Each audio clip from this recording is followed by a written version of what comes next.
Good afternoon, ladies and gentlemen. Welcome today for our Network to Connect session. For those who are in UAE, they are physical. They are coming into our venue, and we thank for your attendance, and we appreciate your support to make this thing happen. In the pandemic, it's becoming very difficult and challenging, but though we have decided to make a hybrid mode in terms of an event launch today. So we have a crowd who are physical in our venue, and we have a virtual crowd who are outside of UAE, and some of them are within the UAE. Today we have a good topic to share, and I believe it's talk of the town for the last couple of years. And the pandemic has enabled the topic and the discussion to be more, elaborated, and many regulations and government initiatives have been, endorsing such topic. The opportunities of fintech and the wider digital transformation in the Middle East. And we have today our dear speaker, Richie Santosdiaz, and he's an economic development advisor who has worked with various governments and multinationals in the management consulting space. He also comments about it regularly in the media. He is currently head of Middle East and Africa of the Fintech Power 50 and the Fintech Times, among others roles.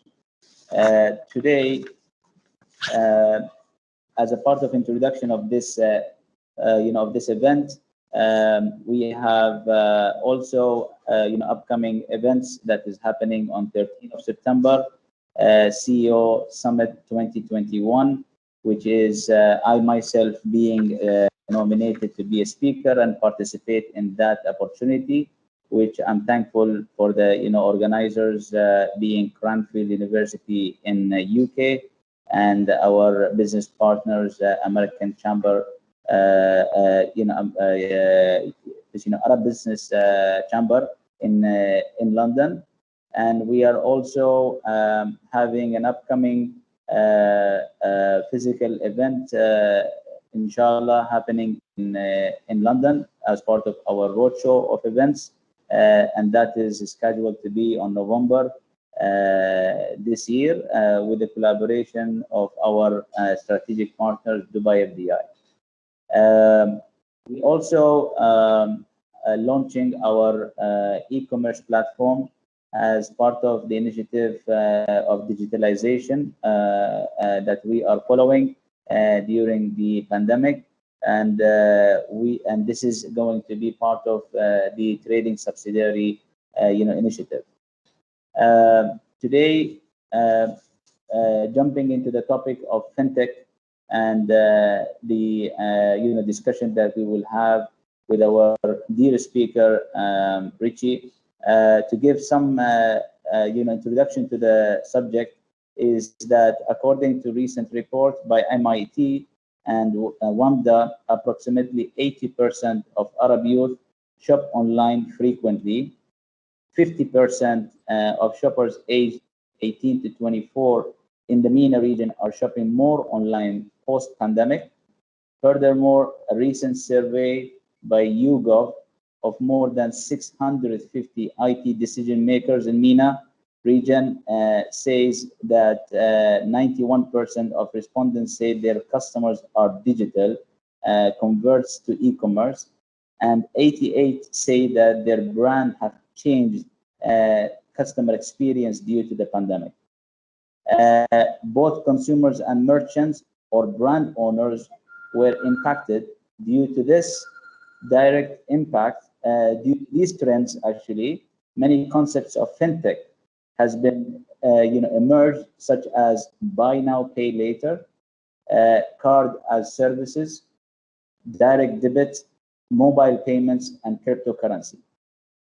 Today's highlight on Fintech Middle East and Africa 2021, the FinTech Landscape, Key Spotlight Markets and Future Trend Report.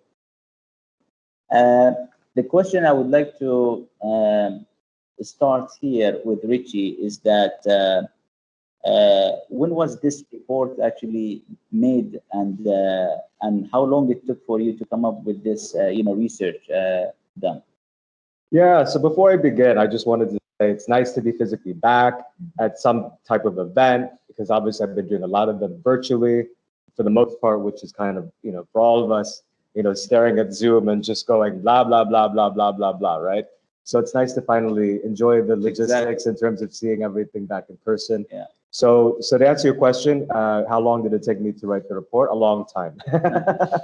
but it actually took about 9 months with support of with my many hats, obviously, as head of Middle East and Africa for the Fintech Times. It took about 9 months working alongside analysts as well in terms of compiling that. Oh, right. Yeah. Good. We have heard a lot of terminology these days, especially in this region, since we are new into it. Fintech Times, what does it do in the fintech industry? Could you elaborate more? Yeah, sure. I mean, for those that don't follow fintech, financial technologies or fintech as it's commonly, it's been this buzzword that's been happening, as you were saying, especially the past few years, right? So these brands that you see, the Fintech Times and the Fintech Power 50, you're probably wondering what exactly is that. So the first one, the one in black and white, it's called the Fintech Times. So it was founded in 2016, and it's one of the world's major publications in fintech. So it would probably be one of the top 5 globally. It's headquartered in London, that covers all aspects of fintech. It's a media outlet. Right? It started off initially as a newspaper. It still is a bi-monthly newspaper, but it ended up obviously going online like everything else. So it covers all of the aspects in terms of fintech and its wider glory globally, right? Then you have the other brand here, which is the Fintech Power 50. And you're wondering, oh, what's that Superman looking one, if you're not following the space particularly. So that essentially, and for those tuning in online and in person, it's the annual guide for the 50 most prominent fintechs across the world. It was founded in 2018. I was basically employee 1, I guess, I remember when it didn't have a website, and obviously it's grown tremendously to become the authoritative figure in terms of 50 prominent fintechs that are happening across the globe. So it essentially, it's kind of centered around that. And both of those brands combined, and why we're here in the Middle East and Africa is, so I'll get into that in a bit, but I think obviously with me kind of heading that role, you'll understand why in terms of why I'm here at the moment. I was living in the UK for many years, by the way, despite my accent, I'm from the US. So obviously people from London don't sound like this unless if you live in Camden. so yeah, and then the looks, I'll get into that. That could be the whole discussion actually about me. But basically, yeah, in a nutshell, these are 2 essentially media publications that are authoritative figures globally, both headquartered in London, both talk about fintech, and both are very prominent in their space, because obviously in the short amount of time that they've existed, as fintech has existed, it has been that guide, it has been the media outlet for people to tune in. Nice. Yeah. Very good. Tell me about the objective of this report and how it is structured. What was the main purpose of this report that you came up with? Yeah, so my affiliation with both brands. So like I said, Fintech Power 50 was in 2018. I was still in London, and the Fintech Times, we actually acquired it last year. So what ended up happening was I eventually settled in Dubai by 2019, and then obviously in the height of the pandemic, what does everybody do? Because you're stuck at home. What do you do? So I was like, okay, let me think about this and understand more of the ecosystem. And I realized, being naive, when I was living in London, and American, that mentality where it's like, oh, London, New York are the best places on earth, and the rest of the world doesn't care. So I was guilty of that because I lived in London for 8 years, right? So with regards to fintech, I remember fintech when in the previous decade, we sound old now, right? So from 2000, in the mid 2000s, you see this fintech growing in the UK, especially in London. And I was just like, when I was here in the height of the pandemic last year, I'm just thinking like, there's a lot going on in the Middle East and Africa. It's just that if you look at it from VC deals, if you look at it from number of fintechs, the infancies and things like that, yes, if you compare it to London or New York or Singapore or Hong Kong, it's not big in that sense. But actually, there's a lot of positive things generally happening across the region. And we basically decided with the Fintech Times brand was to make an active Middle East and Africa section. Mm-hmm. So what I ended up doing was essentially kind of overseeing the bureau of that news and trends that are happening in Middle East and Africa. So not just North Africa, but all the way across Africa. I can name all the countries now because I know them all. But point being is, kind of educating and being a bridge to people in the global context from London or Hong Kong, trying to understand what's happening in this region, but obviously in this region as well, trying to be an authoritative figure as well in that. And obviously, in terms of why did I write the report? Because like I said, I had nothing else to do. but no, what ended up happening was in its infancy, right? You see a lot of these reports out in general, in terms of whatever topic, whether it be fintech, whether it be agriculture, whether it be about the economy. And with regards to fintech, like many other sectors here, it's very much infant, quote. There hasn't been a lot of extensive, comprehensive reports to understand it. Even for me, myself, last year when I was trying to understand the sector. And people here might not be into fintech per se, but your money, everybody cares about money, right? So your daily interactions with life is about money. Your money, your employer's money, your family's investments, everything like that. So it obviously plays a huge impact on what you do that you just don't realize it. And then for me to try to grasp it in this region, I was kind of struggling because I didn't really see many decent ones. And with my background in management consulting, I said, you know what, let's try to develop at least a kind of one of the first of its kind report in terms of understanding the region. I noticed there was 3 structures of the report. Could you elaborate a little bit on that? Yeah. So for those that want to read it, it's very long. So it's actually 50,000+ words. But I in my management consulting background, I had to make it as easy as possible. So how I foresee it, and the thing is too, is whether it be fintech, whatever industry you're in, is my hat in economic development is very, very much macro, right? So a lot of what encompasses fintech and other sectors is important. So how I structured the report essentially was to understand fintech. First of all, you need to understand what's happening in the economy. You need to understand what's happening in this region. You need to understand what's happening from the top meaning from the big leader or in the government to even natural organic growth. And there's a lot of good stuff happening in this region that people don't realize.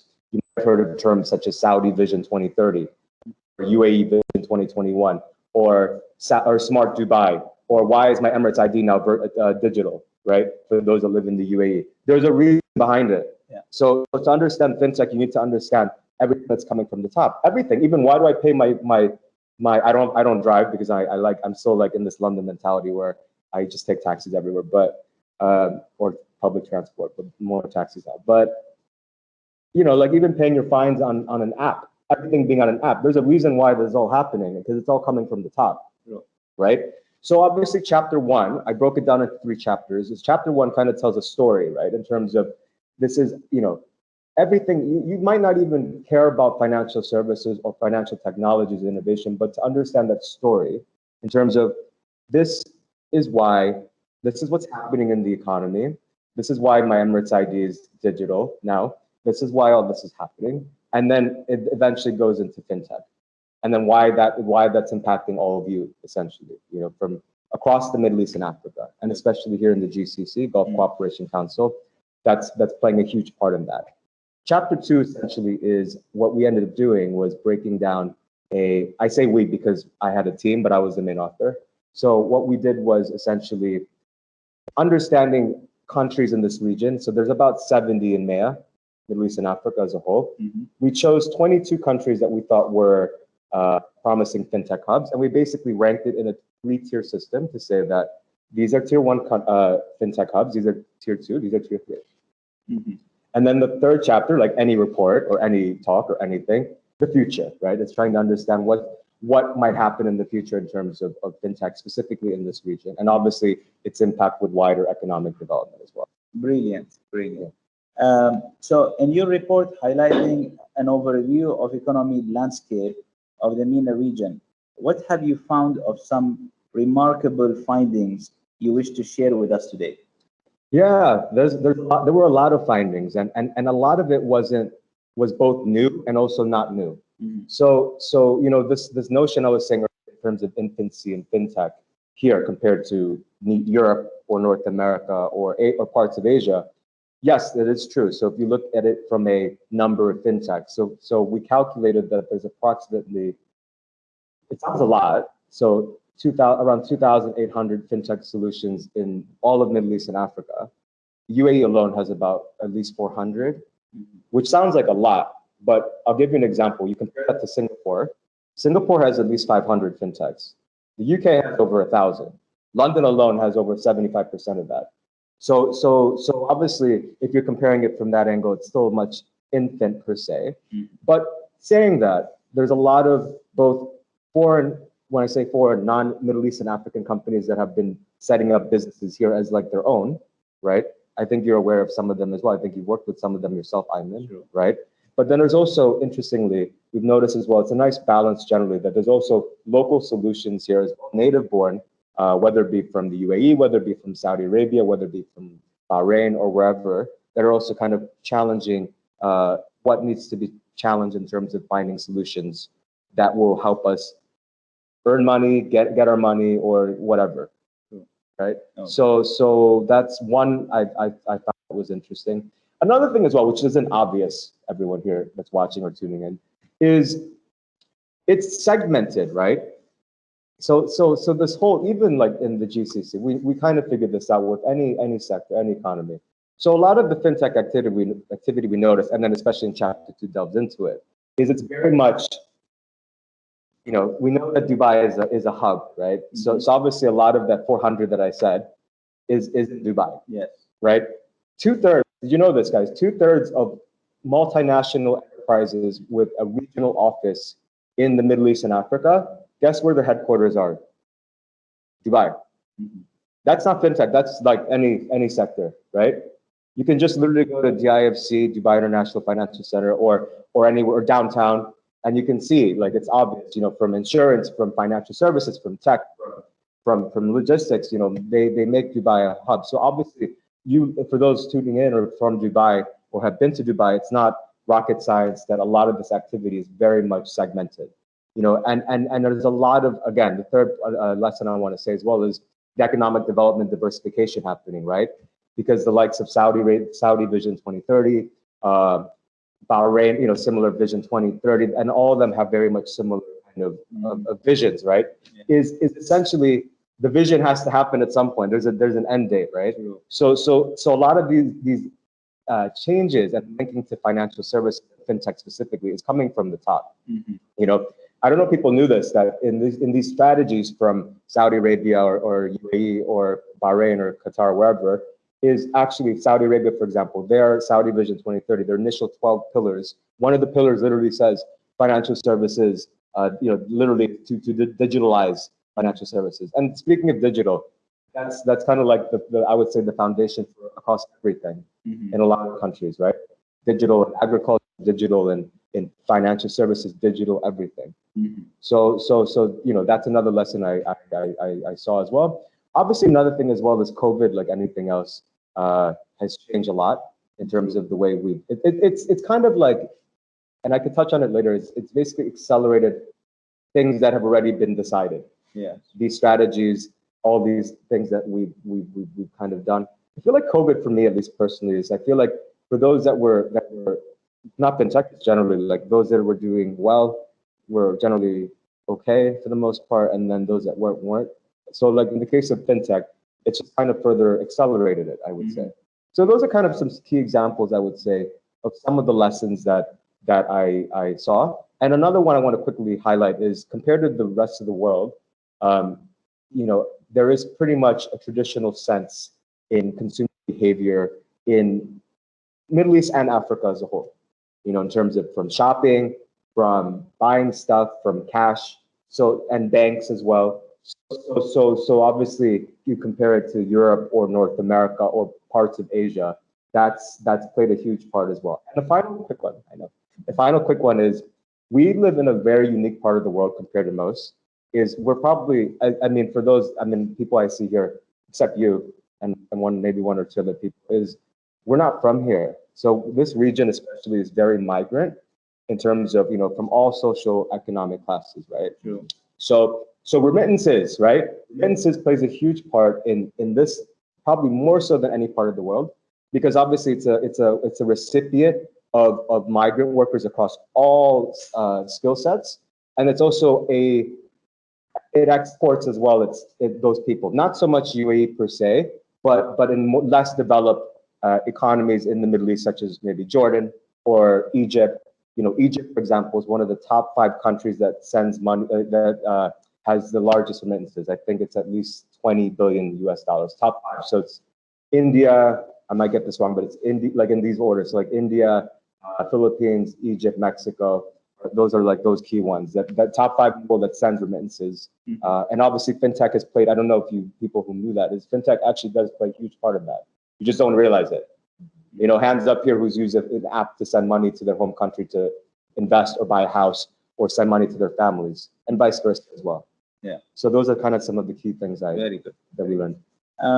There is no doubt that COVID pandemic has accelerated the growth of fintech in the region. What was some of trends and patterns you have seen throughout your research that is worth mentioning? Yeah.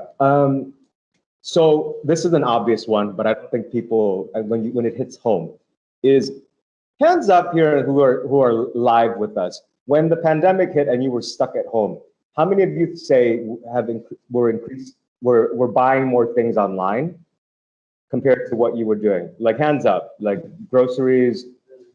Okay, so like almost everybody, pretty much everybody here, right? Even me, right? I actually, because I did a lot of work in the past in agriculture, so I'm not a farmer, but like so I actually like, because of the consequence of that, I like to actually go shopping myself, like groceries, and buying and picking out even to this day, even if I become a billionaire and have like an army of people, I would still do my own groceries and choose my own apples or whatever. And because of the pandemic, it forced me to learn how to use InstaShop and all these apps that I'd never used before.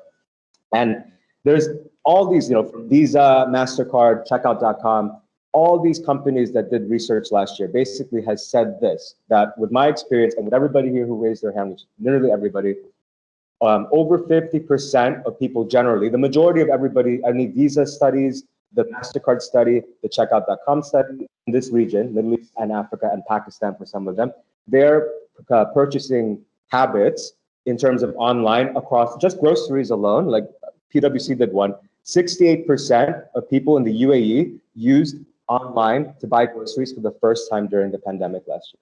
Wow. So I was one of the 68, obviously, because I didn't know what I was doing. I was calling despite me, I'm really bad with apps. So I was like, yeah. So 68% of people in the UAE were using online grocery shopping for the first time, right? And then in terms of these MasterCard studies I read last year, Visa and Checkout.com, in terms of wider e-commerce, it was a similar thing as well, that the majority of people increased their online shopping habits during COVID, right? Partially because of necessity, right? We were trying to stock up on toilet paper or those things that everybody thought was going to run out. Yeah. More so probably in America or Europe. But also, partially too, we were bored, right? Like I was, at some point, like Amazon and I became best friends, right? We were just buying stuff, this and that. It took a while to get it because of if you all remember, but yeah, essentially, number one is rise of e-commerce, right? And why is that such a huge, significant thing in this region in particular? Is my little time living here, compared to you, obviously, because you're from here, is I realized that before COVID, the way people behave in terms of shopping is very much traditional, more traditional in the sense that, there's very strong habits of going to the market, right? Yes. To buy. That's why we have souks, right? To actually physically go to the market and buy stuff. Mm-hmm. To even paying cash in the souk, right? Even to pay your cleaner or whatever, a lot of that's still in cash. Mm-hmm. So a lot of these traditions had to change overnight, in terms of overnight, literally, because all of a sudden we're no longer able to do that, right? True. So with the rise of e-commerce as well, that's where fintech came in. These companies that I mentioned earlier were growing because obviously all of a sudden, especially small and medium enterprises, SMEs who never in a suit, who never had to deal with cash or was only dealing with cash, all of a sudden had to oh crap, I need to now have to accept online payments, or I have to use my, these things to adapt to something that if I don't do it, I'm going to lose everything. True. For those that were in Dubai, do you remember at one point during the sterilization program, when we were forced to stay at home all day, was Dubai Mall. Do you remember this? Dubai Mall and Noon partnered, where actually you were able to buy stuff at Noon as if you were walking in Dubai Mall. Yeah. So you saw a lot of this stuff happening where you had to go as online as possible. And forget fintech. Like for those that have a family and children, your children had to go on Zoom and be taught overnight like that, right? Everything. It was basically a digital transformation that was already happening, but has sealed the deal in terms of its value. True. I think it was, seeing the rise of e-commerce because of necessity and also boredom, at least in my case. I believe even if you don't want to change, you have to change, because, for example, I've been cornered a few times when I go to a cafe and I say that I have change, and then they say, "Sorry, we don't. We don't have a change for you, 100 dirham." Exactly. So you end up using your, debit card or credit card. Exactly. So everything is forcing you towards the transformation into fintech, solutions, whether it's a payment or debit or direct debit or whatever it is. Yeah, and touching on that really quick is, fintech isn't new. The thing is, fintech, it's essentially, it's digitalized kind of this kind of financial, I'll call it transactions, right? All these things are new. You mentioned things like buy now, pay later and all these things. It's not new. So I'll give you an example of buy now, pay later. So my first part-time job when I was in the US was at a department store called Sears. Sears? So Sears is I know it's sad. It's actually personally it's sad because it was my first job. But at one point it was the world's largest department store, right? It sold, if you needed to buy anything, clothes or tools or appliances, you go to Sears. I remember when I was working one day and there was this guy, and it was kind of like a potential customer, because I was in the lawn and garden department. So I used to sell lawnmowers back then. And it was very strange because I didn't know what he was asking. He was like saying something about pay later, something, whatever. So apparently what he was asking for, because my older colleague told me what it was back then, department stores like Sears used to do that, where you would buy usually big purchase item, the ticket item, and then you would have it paid in installments. Yeah. Right? So, but then obviously the credit card industry and whatnot has kind of changed that.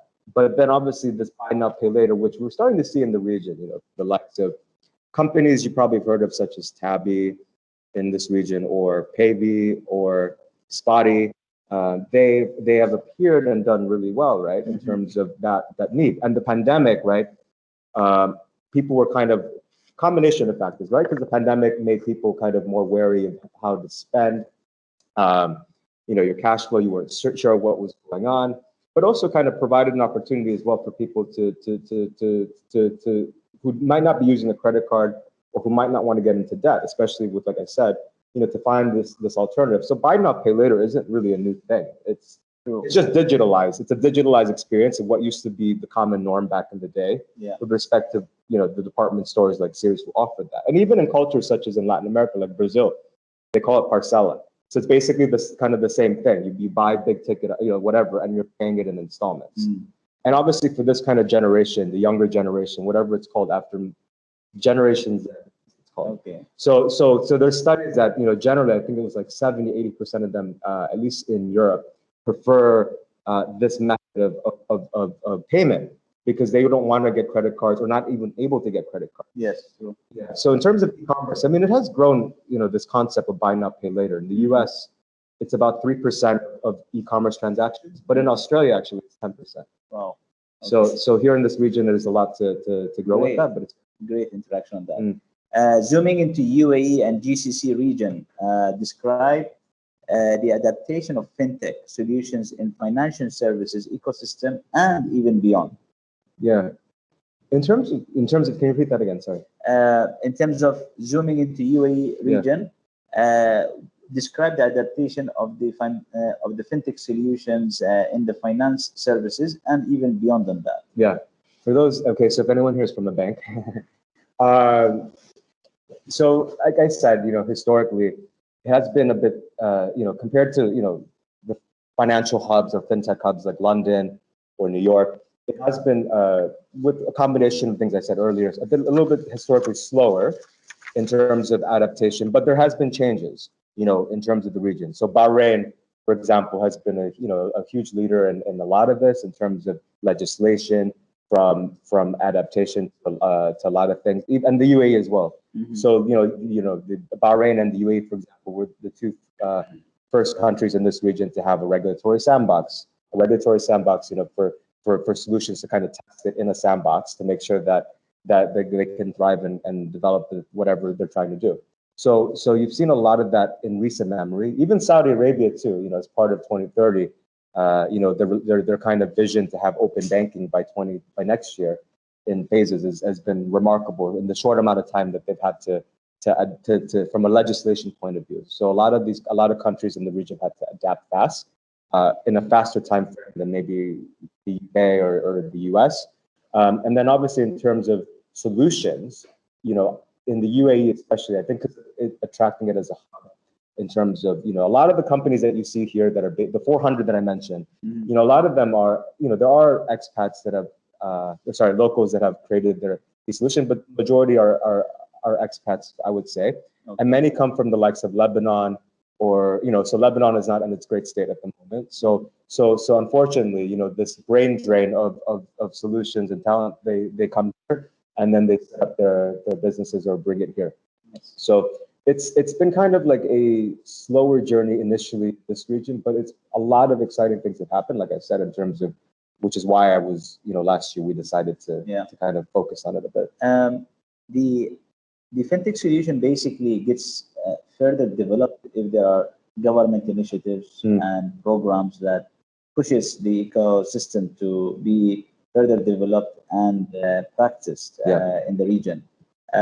Therefore, one way or one trend that we have seen here in the region, whether it's UAE or Saudi Arabia or the GCC, is that the adaptation of the sandbox structure or framework. Could you elaborate about how these sandbox are actually practiced or worked in order to achieve a go-live service as a fintech that works for the consumer in a full, transparent, and efficient manner? Yeah. I mean, in a quick nutshell, it's essentially, obviously not all countries in this region even have one, by the way. So the fact that Bahrain, UAE, Saudi Arabia has one recently, and then in progress as well would be Qatar at the moment. So first of all, the first thing is they need to have one, because you can't have a sandbox without one, right? So to give you an idea, Bahrain, UAE, so both the IFC and ADGM, Abu Dhabi Global Market, and Bahrain was around, I think, 2018, something like that. So fairly recent. But to answer your question in terms of, to kind of enter that, there's a lot of, strict, like in any regulatory sandbox, not just here, but a lot of their framework, a lot of their kind of criteria, a lot of it stems from, so London and Singapore in particular, with respect to legislation in this space, is very much leaders. So obviously with regards to, especially London with this, there has to be obviously certain criteria that eventually would get approved by the regulatory sandbox committee themselves. So the likes of solution, obviously in terms of other kind of factors, does it comply with their current regulation? Not to bore you with things like that, but it would be very similar in terms of the standard practices of the UK or Singapore, for example, because those two in particular were the leaders of that. All right, great. In the report, you have introduced a three-tier fintech categories, and countries were ranked accordingly. Please elaborate on those categorization. Could you? Yeah, sure. So management consultants love three tiers. You ever read anything? So the thing is, Ayman and audience, is that it kind of goes to my hymn, right? So the level of reports that I saw were very much focused on one thing, number of venture capital deals or number of fintechs or nothing at all, and that was it. So the way that we categorized the 22 countries in the three-tier system was looking at three things. The first one would be the kind of wider economic development indicators, so things like GDP per capita. In a nutshell, just to understand in terms of the economic development of the country, whether if it was advanced or maybe not so. The second was more around tech itself as a whole, in terms of number of tech companies total, which can include fintechs, but things like that. And then the third was obviously more fintech specific. Yes. So when we essentially chose the 22 countries, got the data that was out there, and then essentially categorized it in a three-tier system, based on the scoring that they did. And believe it or not, before even coming up with the findings, the assumption of what we were going to get wasn't a surprise. Mm-hmm. Okay. I mean, do you want me to tell you an example of some of them? Yeah. So the highest one, the highest countries were Israel and the UAE. Which one was ranked first? I believe Israel was slightly, but they were both the highest. Yeah. Okay. Because Israel is known as a startup nation. It's an advanced economy. Their GDP, it's reflected in their GDP per capita, education level. They have, the number of fintechs. They have almost as much fintechs as Africa as a whole. What would be one of those astonishing findings that you found as a country where somebody could not imagine the adaptation of fintech being there? So, which country would be? Yeah. So with Israel, before I go to that question really quick, so some examples of Israeli technology that you use, you don't even realize. Like, have you heard of eToro? eToro, yeah. Yeah. So that was Israeli founded or Israeli based or created at one point. Payoneer, Lemonade. This is just fintech and wider tech ways. Mm-hmm.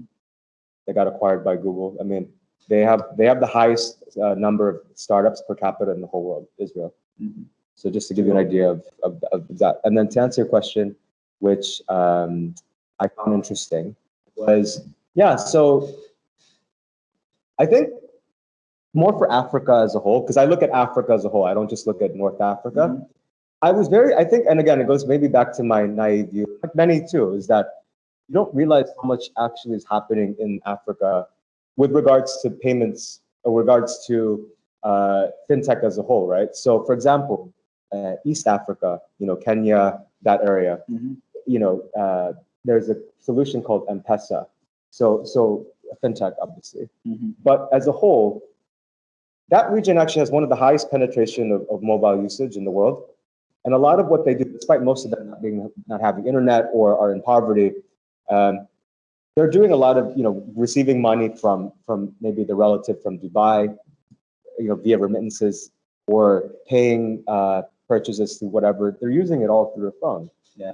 So this is what the nice thing about fintech as a whole has done, in the sense that it's allowed for, I'm just moving my leg, it hurts, is it's allowed for, you probably heard of this term financial inclusion, right? So essentially because fintech is so broad, right?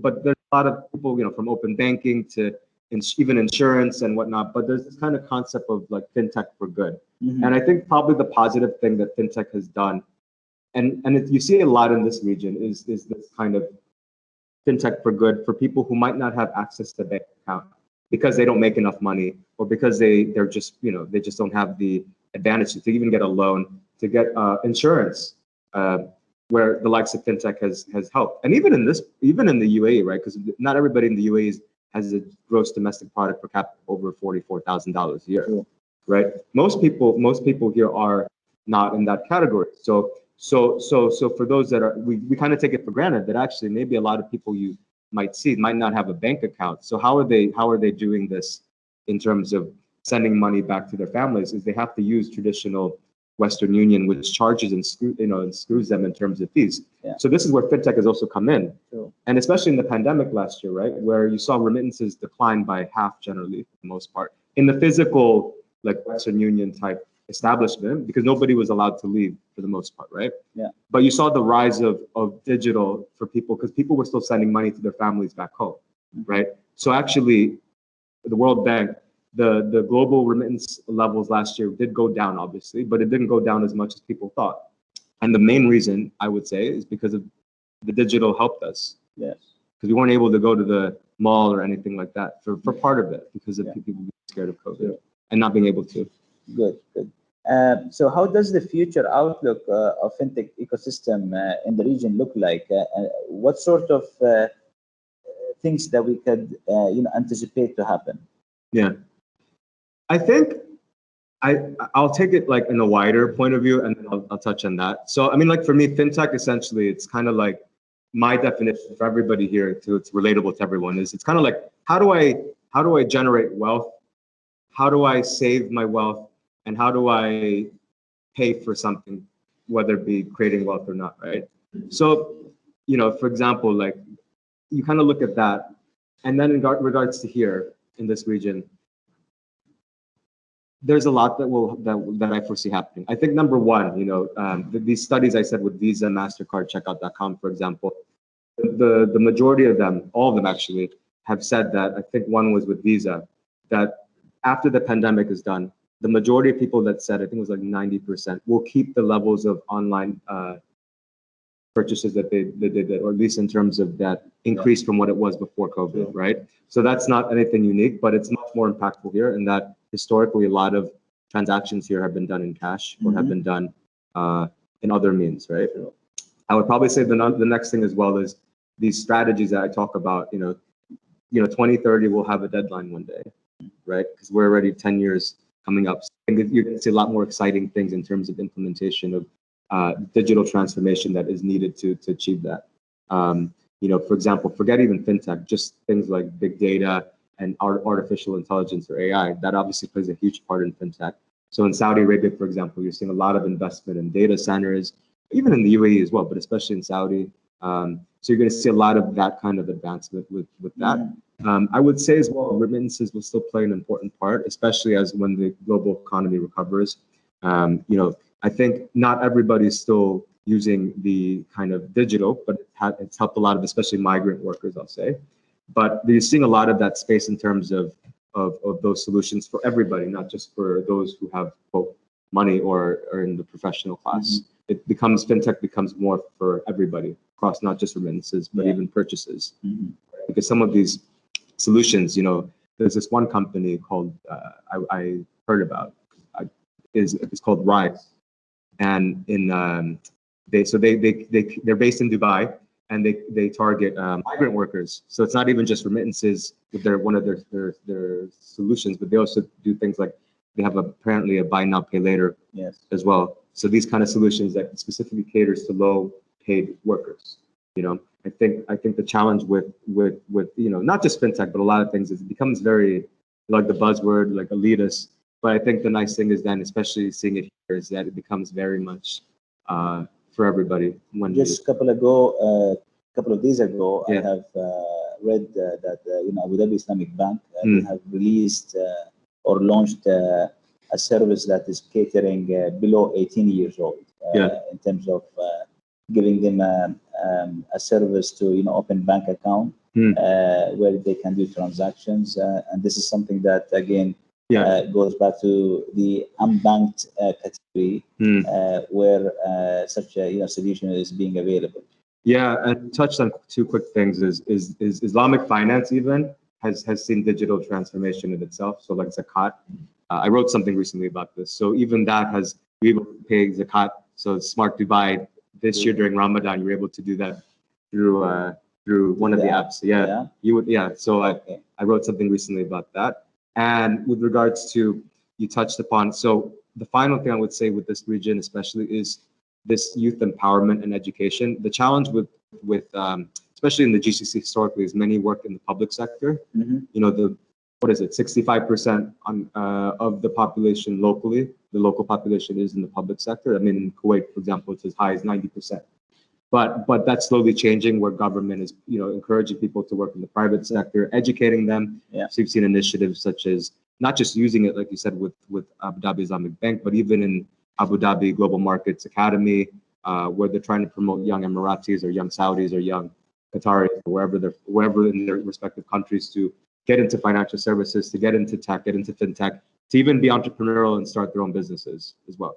Because obviously there's that shift that the private sector, which historically in this region has relied on expatriate workers to still complete, for the most part. Obviously that's changing. In terms of to help the future generation have opportunities that they may not have realized could have helped them and help their economies as well.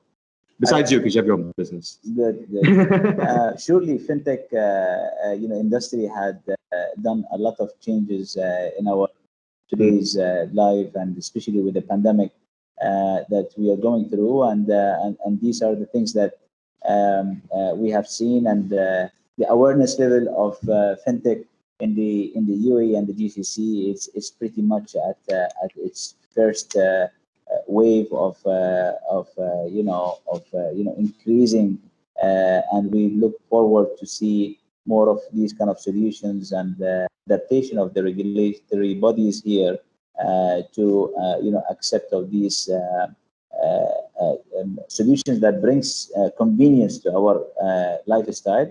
And the report, it was really thoughtful, very well presented, plus 50 pages. 84. Yeah, 84. I believe you have invested a lot of time on that, and it's really appreciated. And we will make this report available as a copy to the audience, both the crowd who's here with us today physically and virtually.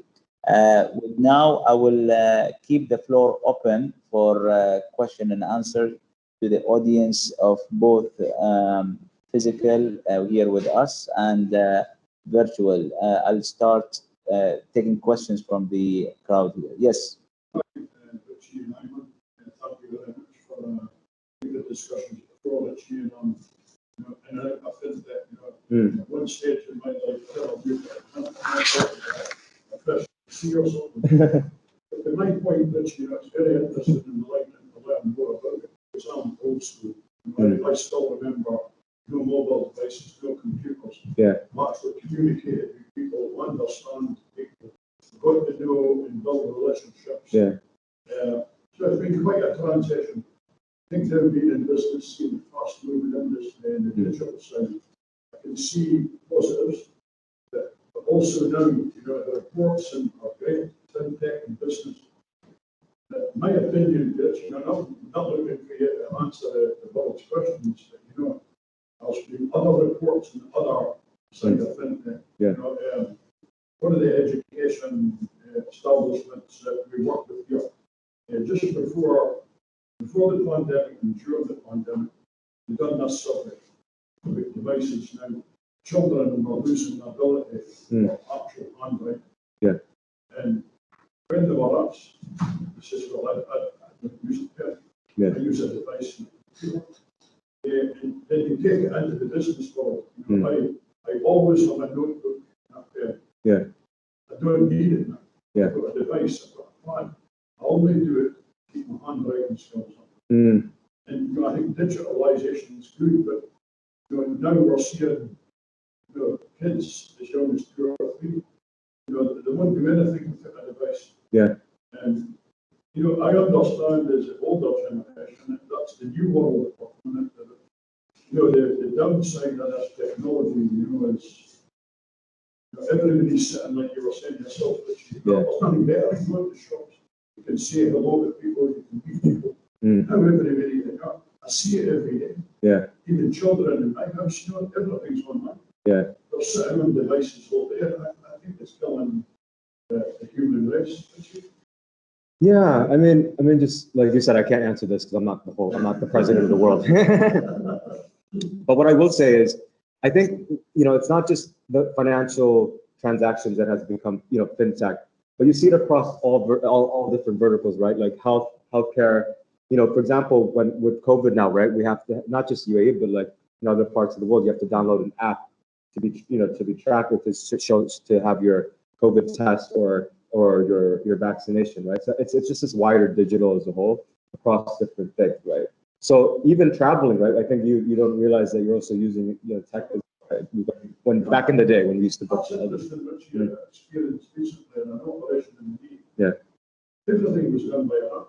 I was actually the only time I saw a doctor was analysis, told me about the operation. I got the operation. When I go and see the doctor on physically, it's Yeah. 5 minutes. Yeah. Everything's on an app. You make your appointment in an app, they communicate, they give you your diagnostics. Yeah. I'm struggling there. Even before, even like not just apps, but like even when you're applying for a job, right? Yeah. Like unless if you know this like somebody, but that's different. But even there's a filtration that you don't realize where they're using AI or these kind of things to filter you out. So it's literally just digitalize a lot of things without you realizing. And obviously, yeah, I think it's just kind of unfortunately, like in some cases, you just have to use it, Gordon. Yeah. Because, but in a way, like I do understand your point, because even because like even this event right now, you know, we've all gotten used to going on Zoom or whatever, but it's nice to be back and do something in person, because it's just, you can't replace that. True. You know? Any other questions from the? Yes, let me ask. Yeah, sure. No, thank you. It was nice. I was late a little bit. I was not catching what you have said. Not going far away from what you have mentioned. I think that you spoke a lot about the advantage of fintechs and Yeah. kind of projects. Let me ask you about this. I'm not sure. Just correct me if I'm wrong. In my opinion, this project will lead eventually that the keynote will be distributed from our hands. I think the final and the ultimate result that will not be paper money in our hands. So all will be digital. Yeah. Or I think, do you think there's any disadvantage to this? Yeah. outcome? Absolutely. This So- is one thing. Second, Yeah. and as you say, that many of kids or young generation will be part of the new consumer. Yeah. They will jump in the market.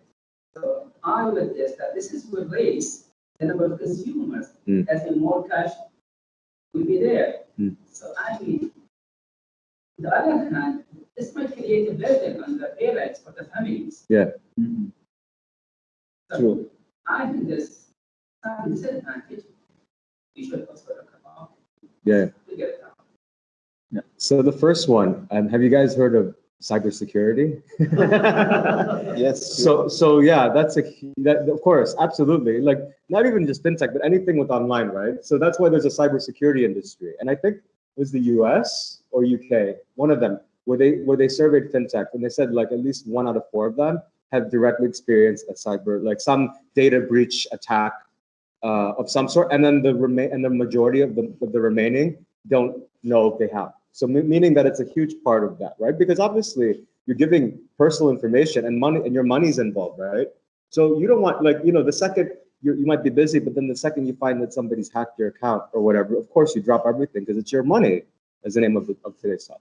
So basically, you know, so I think, you know, that's why you see cybersecurity, especially with not just fintech, but generally is playing a huge part in that. You know, I think I mentioned, you know, like Israel's like done a lot of that, and with fintech, obviously, it's played a huge part with that kind of protection. Because obviously, if you're trying to rely on, you know, your data, your personal information, and things like that, that's why you see the likes of blockchain kind of growing in popularity. Because obviously, there's this challenge that needs to be met that not all the time your data might be secure completely, right? So of course, you know, cybersecurity plays a huge part in fintech. Richie, on that point yeah. you made there, you know, the pressure on parents. Yeah. Experience this with selling them, not stupid, you know. You know, some advantages I like, some I don't like. As far as online, Yeah. you know, you're sitting at night, you're trying to catch up with work, you want that piece. Yeah. You know, the 17-year-old comes to you, need to buy this Xbox game, it's only $20. Yeah. Can I get your card? Okay, here you go. Please, out of it. Yeah. The end of the month, you know, I'm not stupid. I think, look, it's a one-time purchase. You know, Yeah. the next thing I know, he's using us details, $20, $20. Yeah. End of the month, you're getting a bill for $500. Yeah. You get this online.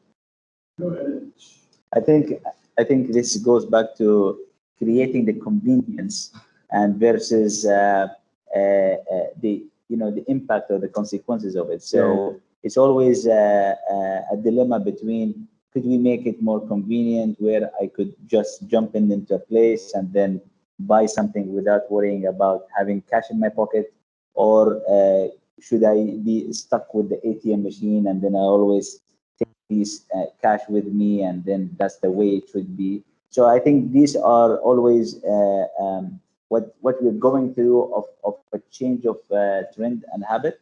I have actually gone through an exercise with number of startups where they have we have seen them. They are introducing direct debit solutions, for example, in which now at this moment in GCC and MENA region is very famous about post-dated checks concept. And as you can see, the evolution of post-dated check concept is going to be sooner or later a legacy, where everything goes back to monthly installments. You are now having the opportunity to pay your school's fees in monthly installments rather than paying PDC checks, post-dated checks. You have the option of paying your rent of apartments and villas, and so I think this sort of convenience and options that it's being created for all of us, for the mankind, locally and globally, it's going through that sort of friction of should we go back to the old style or should we change and adapt new style? And like I said earlier, a lot of it is old stuff, but it's just kind of painted as new. Like buy now, pay later has existed before, but now it's just via an app or via whatever. And really quick to your other point, you were asking me about. I think not just fintechs, but financial services institutions and wherever. I think they have the responsibility to, of course, educate. Because if you buy now, pay later, for example, you might get carried away and just like buy, because although it's not, there was an app I met recently. It's called they're gonna be, I don't know, yeah, I could say it's based in Bahrain. So they're called Savvy. So basically it's an app for kids, like in terms of teaching them how to use kind of online banking essentially. So I think you'll eventually start seeing these things. I think Chase in the US, JP Morgan Chase has done something recently as well with an app for kids. I think it's the responsibility of companies, as well as those to do that. And then the likes of buy now, pay later, some of them, I can't say specifically which one. If let's say you missed the payment, there was this one I'm thinking from the UK, they just like cut you off. Oh, okay. Because obviously, then you're promoting debt. Whether, okay, you're not having a credit card or that stuff, but still, you're Ayman decides to buy villas for everyone in this room, right? And he does buy now, pay later. Yeah. Right. But then you have to buy it now, but you're gonna have to pay it later. Yeah. So do we have any questions from the virtual audience?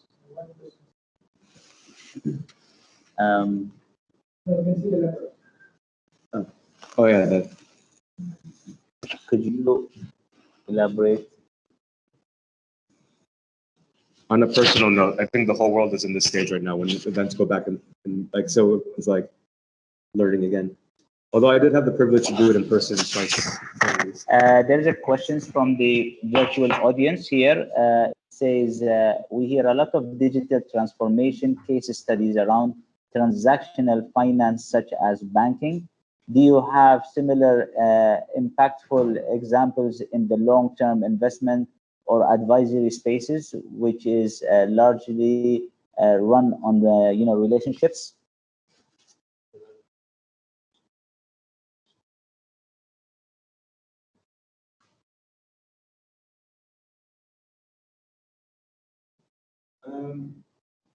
Does this mean in this region? Probably what I would say, just to kind of answer that for the most part, is in the UK. So why is fintech even popular? I think a lot of it stems from, remember the financial crisis, not COVID, but the other one, 2008, 2009, right? So why did that happen? Because there were a lot of ninjas, right? People, no income, no job, no asset. The mortgage thing in the US is the thing. And what that caused was this kind of, there was a lot of greedy people and a lot of lack of regulation enforcing things, right?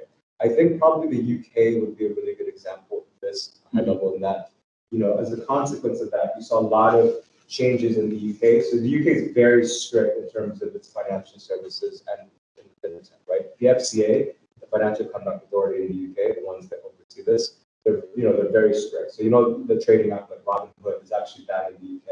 So they're very strict, and a lot of the laws and a lot of this kind of even the open banking kind of they're monitoring that. So a lot of what you see today in terms of people referring UK or London as a leader in fintech, a lot of it, I would say, in many ways, has been stemmed from the consequences of the 2008, 2009 financial crisis.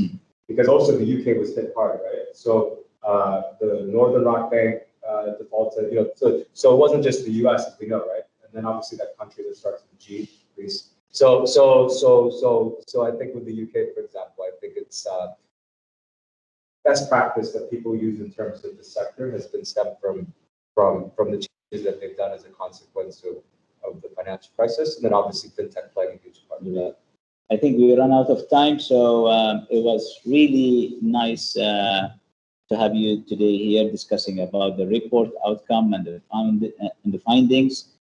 It's a big report for everybody to read, and we try to touch point on certain elements of it. We will send you a copy to both the physical and the virtual crowd, and it's also good to be here again physically after 1.5 years of waiting time, and it's good to see the physical crowd, and also we continue our journey to be in touch virtually with everybody. And as part of closure, a kind reminder for all of us here to follow us on social media to understand what's happening in the corporate group and upcoming events. Reminder for feedback form and survey after receiving a thank you email for attending this webinar for those who has attended physically or even virtually. We have, as part of our initiative to support the knowledge economy, initiative of Dubai government, we have a ritual where we do a raffle draw for the winner of attendees who made it to here into the, our venue, and we have a book that we would like to give it away as one copy, and I will have Richie to. The book says Fintech in a Flash. I would like to introduce you to the virtual world, and we will be giving this to the winner of this. So please.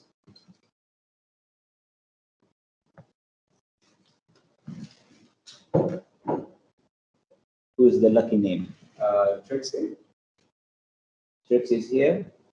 Is that Trixie?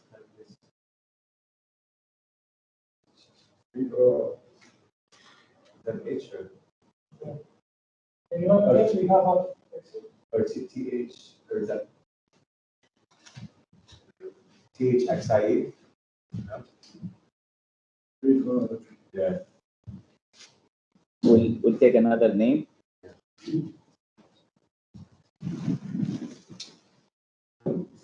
Sunil. Sunil? All right. Okay. Congratulations. Give the copy to Sunil.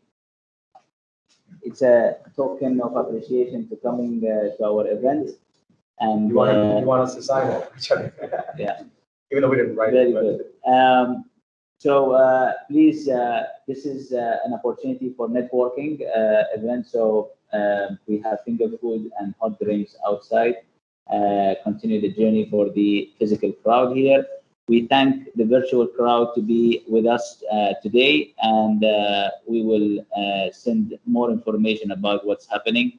And big thanks to Richie for taking a part for this and participating in this event. Thank you very much. Thank you.